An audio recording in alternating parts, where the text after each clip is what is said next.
Silakan duduk saudara-saudara. Shalom. Mari kita membuka firman Tuhan kita di dalam 1 Petrus pasal yang pertama. 1 Petrus pasal pertama ayat 3 sampai dengan ayat yang ke-12.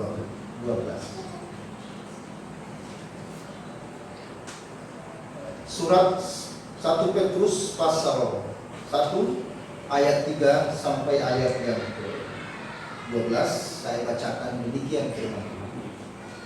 Terpujilah Allah dan Bapa Tuhan kita Yesus Kristus, yang karena rahmat-Nya yang besar telah melahirkan kita kembali oleh kebangkitan Yesus Kristus dari antara orang mati kepada suatu hidup yang penuh pengharapan, untuk menerima suatu bagian yang tidak dapat binasa, yang tidak dapat cemar, dan yang tidak dapat layu, yang tersimpan di surga bagi kamu, yaitu kamu yang dipelihara dalam kekuatan Allah karena imanmu, sementara kamu menantikan keselamatan yang telah tersedia untuk dinyatakan pada zaman akhir. Bergembiralah akan hal itu, sekalipun sekarang ini kamu seketika harus berduka cita oleh berbagai pencobaan. Maksud semuanya itu ialah untuk membuktikan kemurnian imanmu yang jauh lebih tinggi nilainya daripada emas yang fana, yang diuji kemurniannya dengan api, sehingga kamu memperoleh puji-pujian dan kemuliaan dan kehormatan pada hari Yesus Kristus menyatakan dirinya. Sekalipun kamu belum pernah melihat Dia, namun kamu mengasihinya, kamu percaya kepada Dia. Sekalipun kamu sekarang tidak melihatnya, kamu bergembira karena sukacita yang mulia dan yang tidak terkatakan, karena kamu telah mencapai tujuan imanmu, yaitu keselamatan jiwamu. Keselamatan itulah yang diselidiki dan diteliti oleh nabi-nabi yang telah bernubuat tentang kasih karunia yang diuntukkan bagimu. Dan mereka meneliti saat yang mana dan yang bagaimana yang dimaksudkan oleh Roh Kristus yang ada di dalam mereka, yaitu Roh yang sebelumnya memberi kesaksian tentang segala penderitaan yang akan menimpa Kristus dan tentang segala kemuliaan yang menyusul sesudah itu. Kepada mereka telah dinyatakan bahwa mereka bukan melayani diri mereka sendiri, tetapi melayani kamu dengan segala sesuatu yang telah diberitakan sekarang kepadamu, dengan perantaraan mereka yang oleh Roh Kudus yang diutus dari surga, menyampaikan berita Injil kepada kamu, yaitu hal-hal yang ingin diketahui oleh malaikat-malaikat. Amin. Berbahagialah kita saudara-saudara sekalian yang pagi ini boleh mendengarkan kembali sabda Tuhan. Tetapi kita adalah orang yang lebih berbahagia, yang percaya dan melakukan firman Tuhan. Saudara-saudara, pada suatu hari ada seorang profesor mengadakan sebuah penelitian menggunakan 2 ekor katak. Kedua katak itu diletakkan ke dalam 2 baskom yang berbeda. Kedua baskom itu ditaruh sedikit air di dalamnya. Hanya perbedaannya dari kedua baskom itu, baskom yang pertama ditutup secara penuh, ya, dengan sebuah majalah, sehingga isinya gelap gulita. Sedangkan baskom yang kedua, saudara-saudara, ditutup oleh sebuah majalah, tetapi sedikit diberi celah sehingga sinar matahari bisa masuk. Setelah 2 hari, sang profesor melihat apa yang akan terjadi dengan kata-kata yang ada di 2 baskom yang berbeda. Dia melihat baskom yang pertama, setelah dia buka dan dia mendapati kata itu mati. Lalu kemudian dia membuka baskom yang kedua dan dia melihat di dalamnya kata yang kedua masih. Lalu kemudian sang profesor menyimpulkan bahwa ternyata kata yang ditaruh di baskom yang pertama, yang tadi ditutup dengan rapat, sehingga tidak ada sinar yang masuk. Dia dikuasai oleh kegelapan. Itu yang menyebabkan dia mati. Sedangkan baskom yang kedua, katanya hidup karena ada celah sedikit sehingga sinar matahari bisa masuk dan menyebabkan kata itu bisa hidup seterusnya. Jadi kisah ini melukiskan kepada kita bahwa belajar apa yang dinamakan dengan pengharapan. Kata pertama, cepat mati, karena ia berada di keadaan yang gelap gulita. Dia tidak ada atau tidak merasakan yang dinamakan dengan harapan. Sedangkan kata kedua, masih hidup, karena meskipun dia berada di dalam keadaan yang gelap, tapi dia masih bisa melihat cahaya yang memberikan kepada dia harapan. Saudara, begitu pula di dalam kehidupan manusia. Manusia sangat membutuhkan harapan. Dua orang bisa memiliki permasalahan yang berat, yang sama, tetapi yang satu mencabut nyawanya, sedangkan yang satu lagi masih bertahan hidup. Mengapa? Karena yang satu tidak memiliki pengharapan, sedangkan yang satu lagi memiliki pengharapan. Dua orang bisa kehilangan pasangan hidupnya karena kecelakaan mungkin, tetapi yang satu menyimpan kepahitan dan menolak untuk melanjutkan hidupnya, sedangkan yang satu lagi bangkit dan kembali menjalani hidupnya. Mengapa berbeda? Karena yang satu tidak memiliki pengharapan, sedangkan yang satu memiliki harapan. Saudara-saudara, manusia sangat membutuhkan harapan jika dirinya ingin bertahan hidup. Dari mana sumber pengharapan itu? Sumber pengharapan sejati adalah Tuhan Yesus yang telah bangkit dan hidup, yang memberikan jaminan hidup kekal buat setiap kita yang percaya. Kebangkitan Yesus dari antara orang mati menjamin setiap firman dan janjinya yang dia nyatakan sebagai sebuah kebenaran dan kepastian. Karena itulah Yesus menjadi satu-satunya sumber kehidupan dan menjadi sumber pengharapan bagi kita yang percaya. Amin. Di dunia ini tidak memberikan harapan. Yang ada hanya keputusasaan, kekecewaan, kesedihan, ketakutan, seperti yang dialami oleh para murid. Setelah Yesus ditangkap, kemudian disalibkan, mati, dan dikuburkan, beberapa hari itu saudara-saudara, para murid mereka kehilangan harapan. Harapan itu mereka pupus, semangat mereka hilang, dan tinggal tak berdaya. Seperti apa? Seperti apa yang dikatakan oleh kedua murid Yesus di jalan Emmaus, di dalam Lukas pasal 24 ayat 20 sampai dengan 21. Di sana firman Tuhan berkata, tetapi imam-imam kepala dan pemimpin-pemimpin kami telah menyerahkan dia untuk dihukum mati, dan mereka telah menyalibkan dia. Padahal kami dahulu mengharapkan bahwa dialah yang datang untuk membebaskan bangsa Israel. Padahal kami dahulu mengharapkan bahwa dialah yang datang untuk membebaskan bangsa Israel. Saudara-saudara, berarti selama ini pengharapan para murid terbangun dalam sebuah pengharapan karena apa yang dilihat.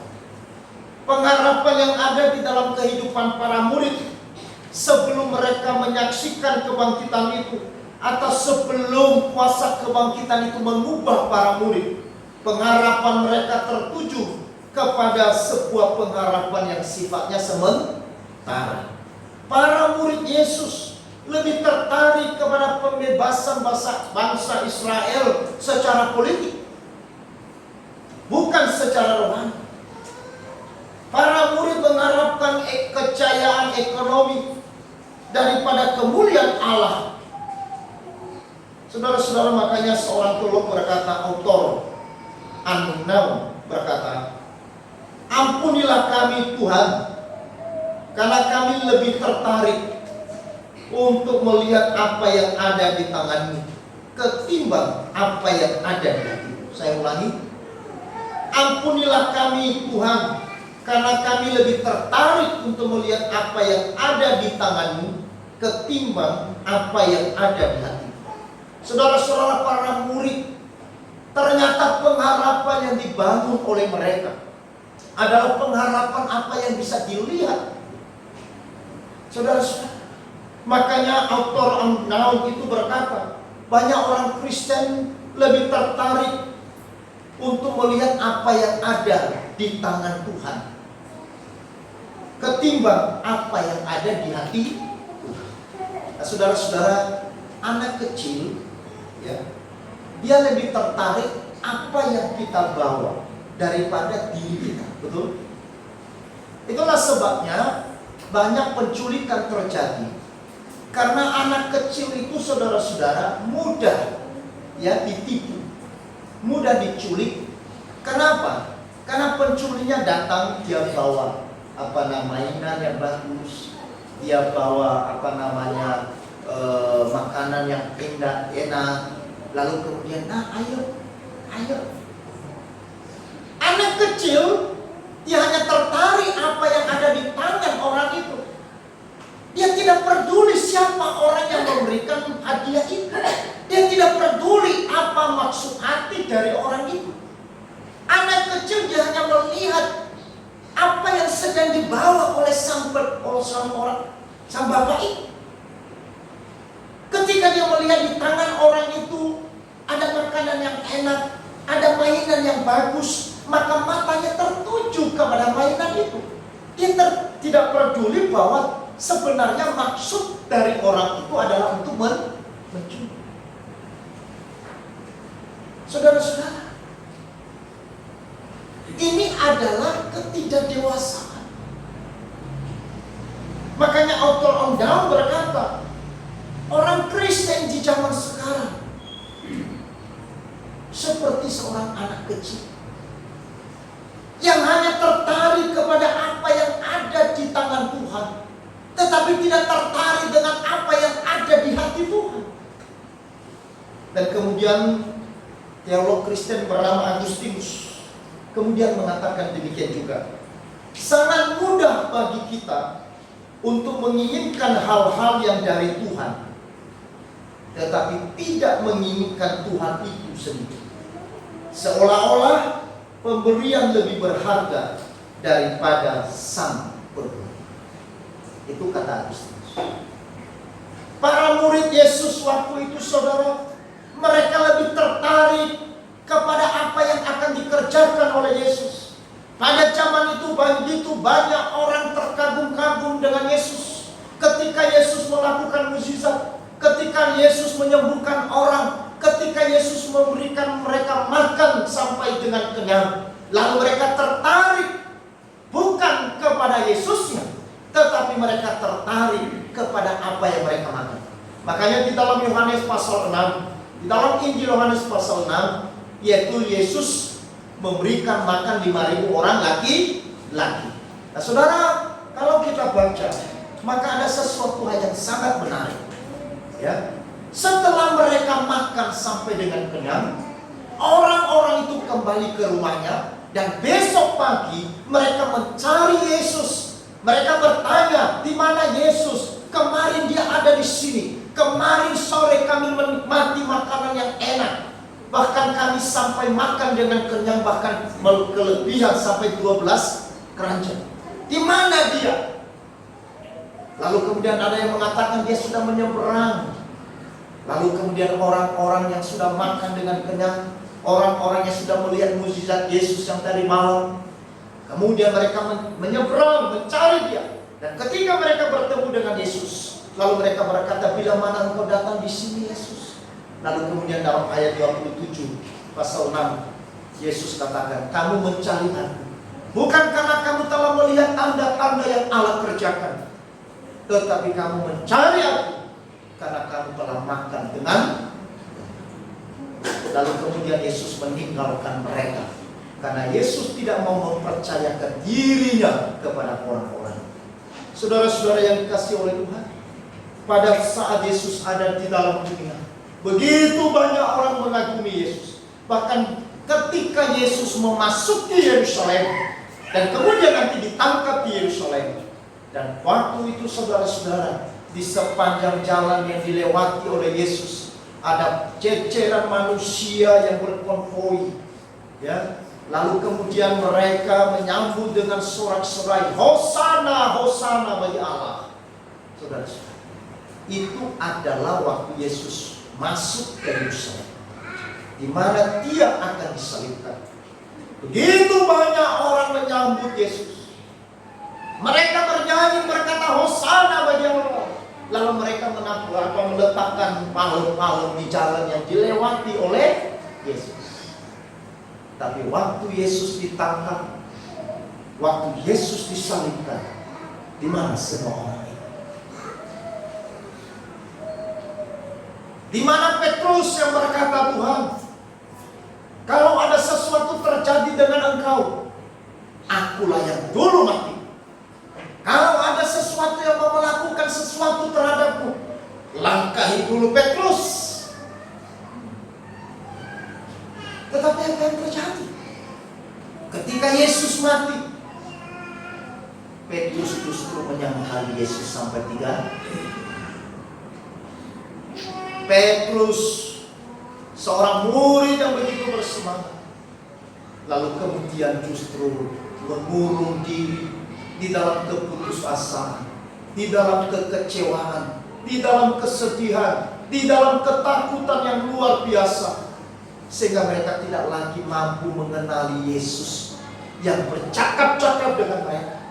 Termasuk dengan 2 murid yang berjalan ke jalan Emmaus, yang juga berjalan bersama-sama dengan Yesus dan berbicara dengan mereka.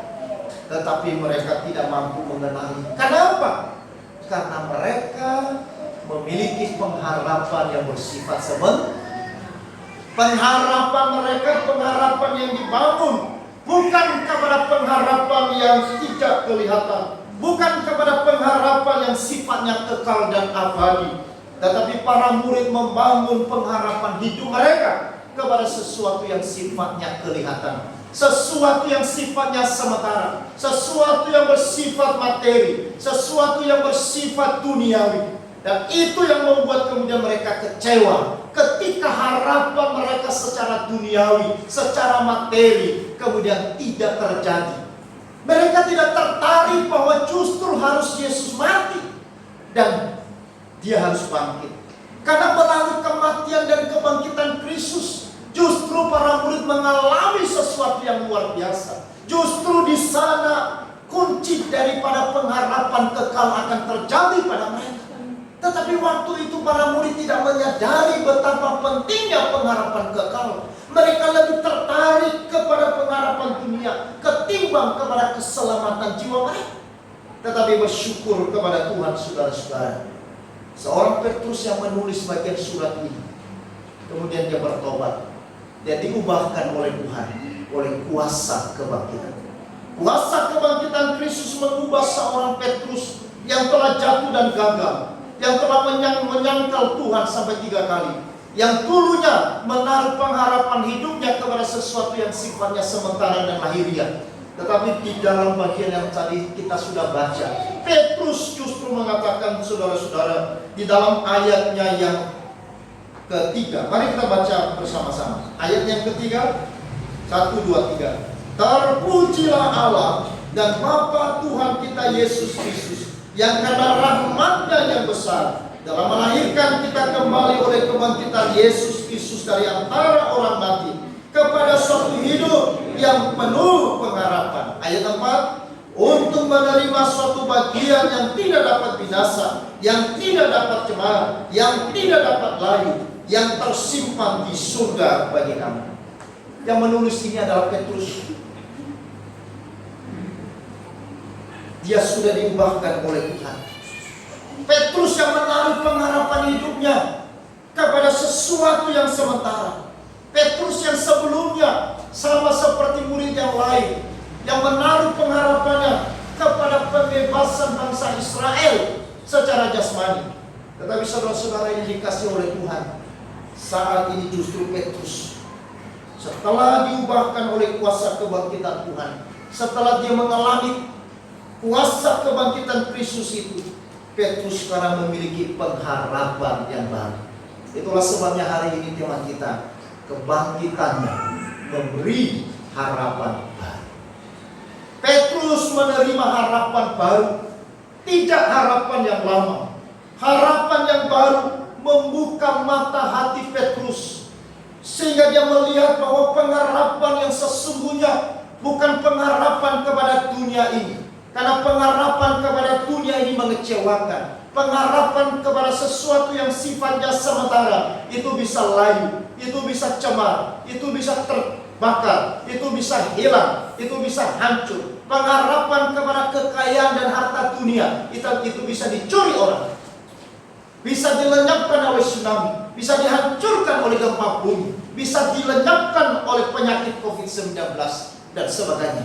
Tetapi pengharapan kepada yang kekal adalah pengharapan yang tidak pernah berubah, pengharapan yang tidak dapat binasa, pengharapan yang tidak dapat cemar, pengharapan yang tidak dapat layu, pengharapan yang tersimpan di surga bagi setiap kita yang percaya.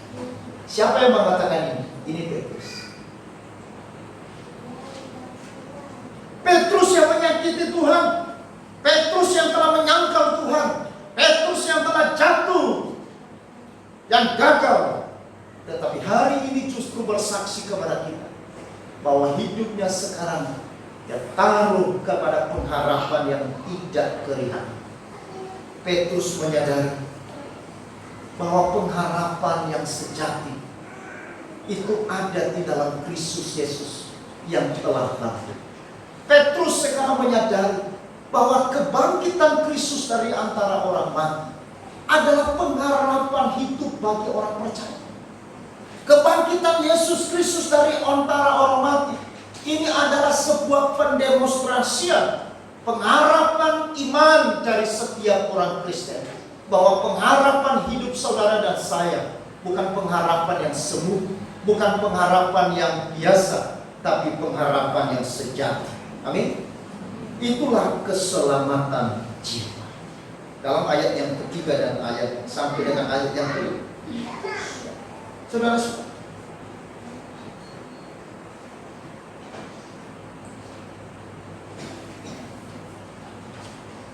demikian saudara-saudara, Paulus juga berkata di dalam Titus pasal 2 ayat 13, dengan menantikan penggenapan pengharapan kita yang penuh bahagia dan penyataan kemuliaan Allah yang maha besar dan juru selamat kita, Yesus Kristus. Paulus kembali juga menegaskan, dulu dia menaruh pengharapannya kepada sesuatu yang sifatnya lahiriah. Di dalam Filipi pasal 3 ayat 1 sampai dengan 4. Di sana dengan tegas Paulus mengatakan, aku menaruh pengharapan kepercayaanku selama ini kepada sesuatu yang bersifat lahiriah. Makanya dia katakan, kalau ada orang yang menaruh imannya, pengharapannya kepada sesuatu yang sifatnya lahiriah, aku lebih lagi. Tetapi kebangkitan Kristus mengubah Paulus yang menaruh pengharapannya, yang berorientasi hidupnya, yang tertarik kepada semua apa yang ditawarkan dunia. Tetapi sekarang Paulus diubah oleh kuasa kebangkitan Kristus, sehingga Paulus mengatakan pengenalan akan Kristus lebih mulia dari semua. Saudara-saudara, hidup di dalam pengharapan kekal dan pasti adalah sesuatu yang sangat penting. Amin. Sama seperti pentingnya oksigen untuk paru-paru, demikian pengharapan untuk kehidupan manusia. Saya ulangi, saudara. Mengapa pengharapan itu penting? Penting seperti apa? Pentingnya seperti oksigen untuk paru-paru. Apa artinya paru-paru saudara kalau tidak ada oksigen? Makanya dalam waktu yang kita sudah lewati, oksigen itu menjadi barang langka. Betul? Oksigen itu menjadi mahal. Oksigen itu menentukan hidup matinya seseorang yang sedang mengalami COVID-19 waktu itu. Kenapa? Kalau kita sudah kehabisan oksigen, ya kita mati. Paru-paru berfungsi karena adanya oksigen. Maka pengharapan sama seperti pentingnya oksigen untuk paru-paru. Pengharapan hidup kita, saudara-saudara, adalah sama pentingnya seperti oksigen untuk paru-paru. Karena ada 3 hal yang tidak hilang, yang tidak boleh hilang dalam hidup manusia, saudara. Yang pertama adalah ketulusan. Kalau manusia sudah kehilangan ketulusan, dunia habis.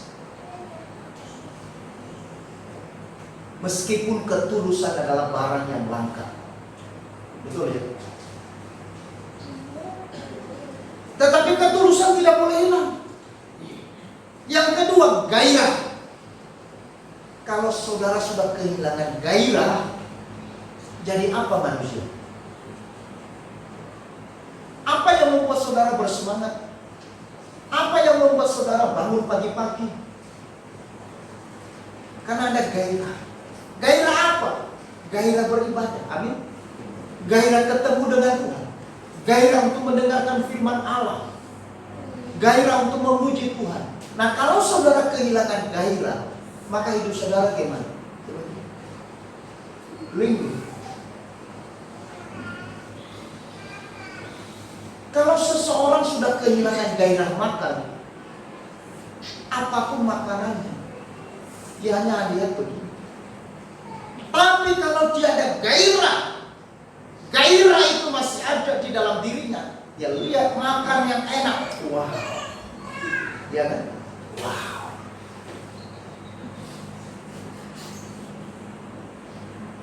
Kemarin sore mungkin ada tamu saya,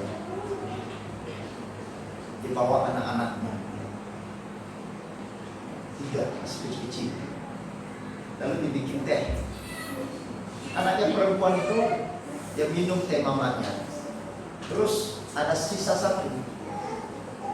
Nah, bapaknya bilang, itu lagi. Wow, itu artinya dia punya gairah. Yang minum lagi. Dan dia katakan, wow, ini ada 2 tahun. Gairah itu yang membuat kita bisa masih kuat. Kalau tidak, kita akan menjadi manusia yang putus asa. Makanya kalau seseorang sudah kehilangan gairah, maka dia akan menjadi manusia yang tidak tahu apa yang harus dibuat. Betul tidak? Dia sudah tidak tahu. Dia mau seperti apa, dia tidak tahu. Dia mau bekerja pun tidak bisa. Karena tidak ada. Dan itu tidak boleh hilang. Yang ketiga yang tidak boleh hilang dalam hidup manusia adalah apa? Pengharapan. Kalau pengharapan sudah hilang, maka saudara kita tinggal di dalam keputusasaan. Kenapa para murid berhari-hari mereka tinggal di dalam keputusasaan? Karena mereka kehilangan pengharapan akan Yesus. Karena mereka berpikir bahwa Yesus sudah mati.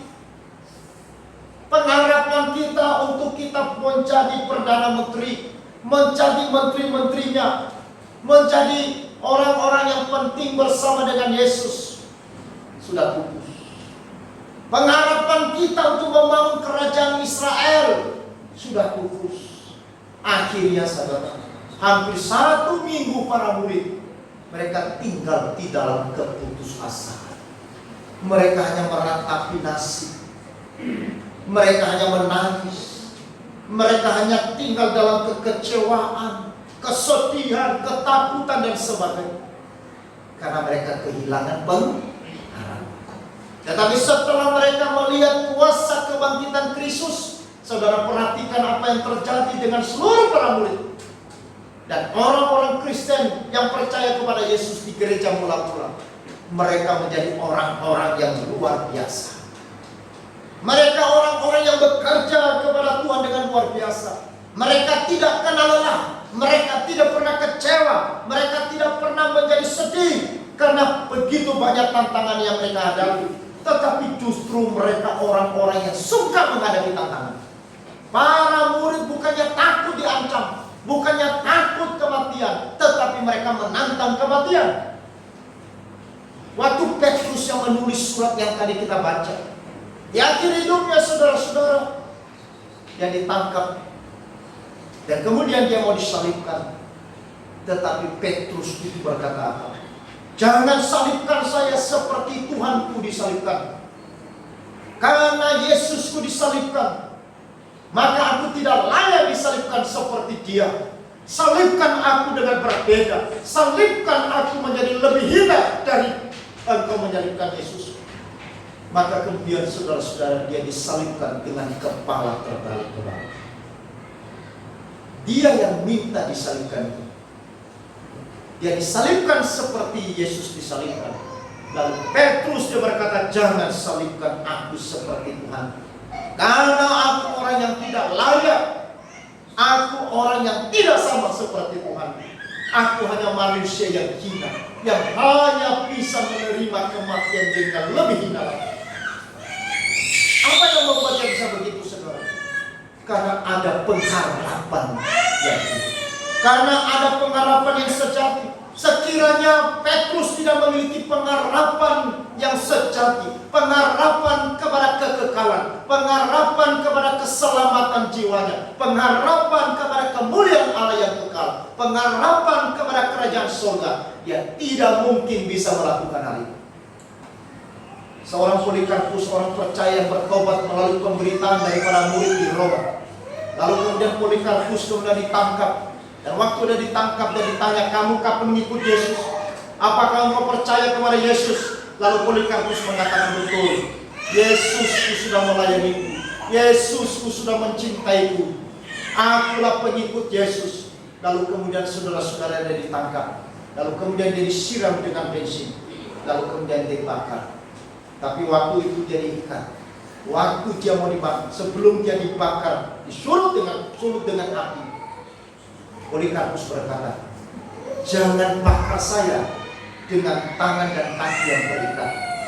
Bakar saya dengan tangan dan kaki yang terlepas diikat, supaya aku bisa berlari menjadi lilin yang meleleh di dalam kota Roma ini. Akhirnya permintaannya disetujui. Tadi yang mengikat dua tangannya dipotong, dilepas. Tali yang mengikat kedua kakinya dilepas. Lalu kemudian disulut dengan api. Lalu kemudian Polikarpus yang berjalan di jalan Roma sambil tubuhnya meleleh seperti lilin. Teman, apa yang membuat mereka seperti itu? Karena pengharapan terhadap kekekalan. Sekiranya mereka menaruh pengharapan mereka kepada apa yang dilihat oleh mata mereka di dunia ini.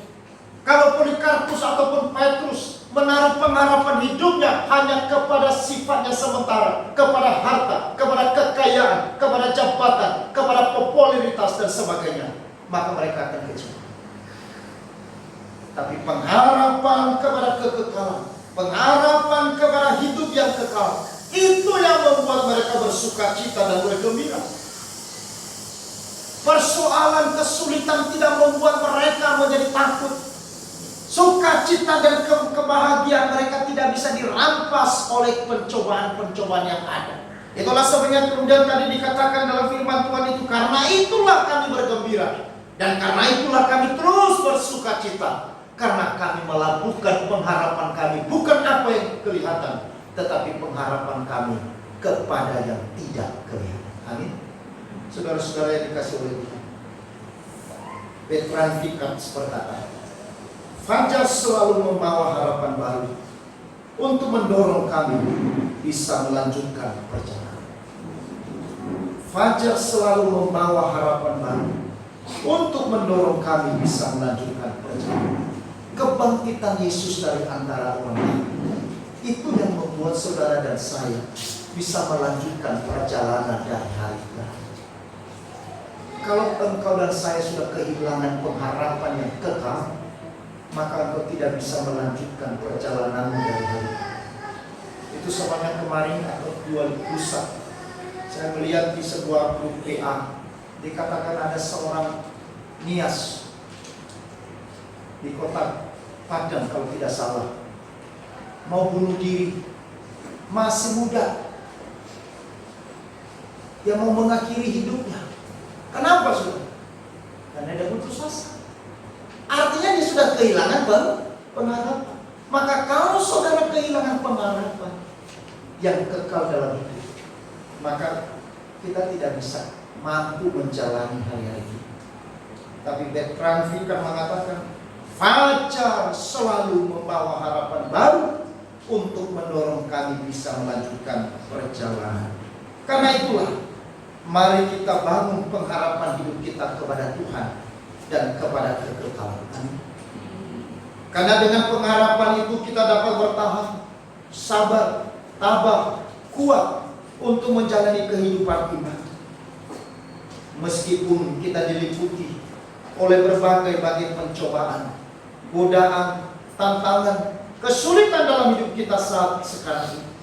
Orang yang hidup di dalam pengharapan, dia akan tetap bersuka cita dan bergembira. Karena Yesus telah memberikan hadiah, berkat, harta, kekayaan yang tak terkata. Orang yang menaruh pengharapan hidupnya kepada kekekalan, dia lebih tertarik kepada apa yang ada di dalam hati Tuhan daripada apa yang ada di tangan Tuhan. Orang yang memiliki pengharapan yang kekal dan abadi adalah orang yang hari ini hidup di dunia lebih tertarik kepada Sang Pemberi hidup daripada berkat dari hidup. Pengharapan seperti apa yang ada di dalam hati Bapak Ibu hari ini? Apakah sama seperti pengharapan para murid waktu mereka, padahal kami mengharapkan Dia memulihkan Israel? Apakah pengharapan Bapak Ibu hari ini, pengharapannya terpusat kepada sesuatu yang sifatnya sementara? Tetapi saya mau katakan, kalau itu yang menjadi pusat pengharapan saudara, cepat atau lambat engkau akan kecewa. Engkau akan kecewa.